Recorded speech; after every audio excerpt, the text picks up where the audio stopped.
Hey y'all, so I decided to start a video blog where I'm going to be reading my writing. I had a website where I kept my writing, but I don't know, I'm kind of worried about like people stealing my work.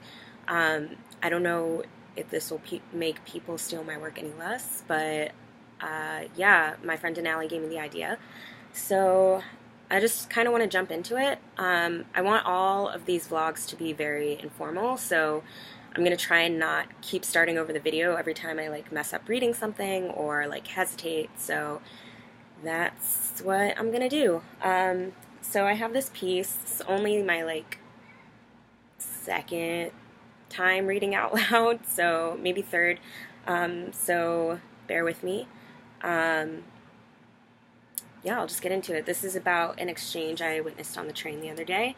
A lot of things I've been writing are just things I see and kind of like stream of consciousness almost. So yeah, I'll just jump right into it. This prose poem type, I don't know, it's prose. Realistic nonfiction, I don't know. So it's called July 4th, 2017 right now. All right, so here we go. I'm standing on the L train, and a young dad steps in behind me, holding the hand of a young, extremely hyperactive little white girl. She must be about 5. She is excitedly showing the nearest older lady stranger a coin in her tiny open palm. She exclaims to the stranger, "I have this special coin. It's real money. I have a lot of real money at my house." The older woman laughs and indulges her by making statements like, "Oh, wow, that's a quarter," and asking questions like, "What are you going to do with it? Are you going to spend it?" When the little girl loses interest in the quarter, she takes to lying her head on the older woman's leg. Her dark ember tendrils of thin hair spread out in all directions on the woman's crisp white pants. The little girl's father pleads with her. "Enough, get up," he says, to which she responds with maniac laughter. The older woman says aside to her husband, "I wish I was like that." I envy the little girl too, and try my best to close my eyes and shake the image of her grown-up self. But she looks so much like the pristine, drunk white girls from Midtown who unapologetically and confidently take up all the space on the subway car, even at the expense of strangers. She looks so much like the girls from middle school and high school that I wanted to befriend in the hopes that I'd feel as confident and entitled to so much of the world too. The little girl throws herself upward from the lap of the older woman.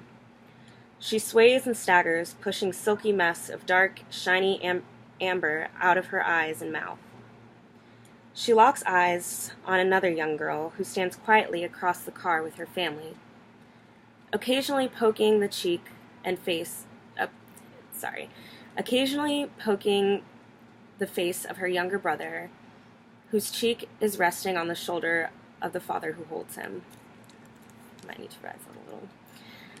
She's a young girl of color, possibly South Asian, a little older than the other immensely energetic and extroverted little white girl. The younger girl grabs onto the same silver pole the older girl is standing and holding with both hands. I watch their exchange, but can't really make out everything being said. I see the look of uneasiness on the older girl's face. She is visibly overwhelmed by the younger girl's bold demeanor and fast speaking at full volume. She looks at the younger girl as if she has 5 heads in between, occasionally rolling her eyes and glancing at her family for backup. The younger girl, oblivious to the older girl's trepidation, rattles on about how she's on her way to see the fireworks with her mom and dad in Queens.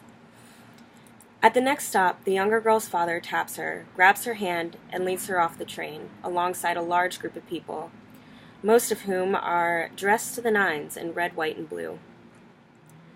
After the door closes, I hear the older girl, exasperated as if exhausted by the recent interaction, say to her parents, "I told her my name is Shashi 3 times, but she wasn't listening."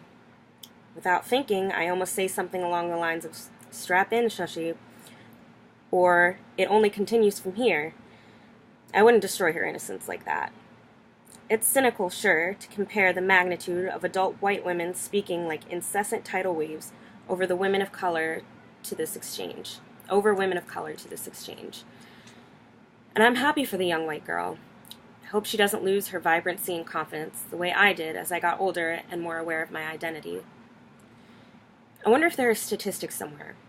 Statistics that measure the number of young girls of color who are confident enough in their whole being that they allow themselves to move through life loudly and largely, even when everyone is watching.